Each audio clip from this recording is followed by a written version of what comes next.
đập Phú Xuân này các bạn, ngày 10 tháng 12. Bữa giờ mưa lụt không có lên đây, không biết đập thi công như thế nào rồi.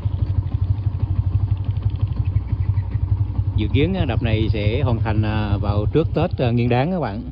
Bữa trước xem thì họ sẽ hoàn thành vào khoảng trước Tết Nguyên Đán khoảng 5 ngày. Đấy, và con đường đi qua đoạn này này cấm từ cuối tháng 10 tới giờ, hơn tháng rồi, gần tháng rưỡi rồi các bạn.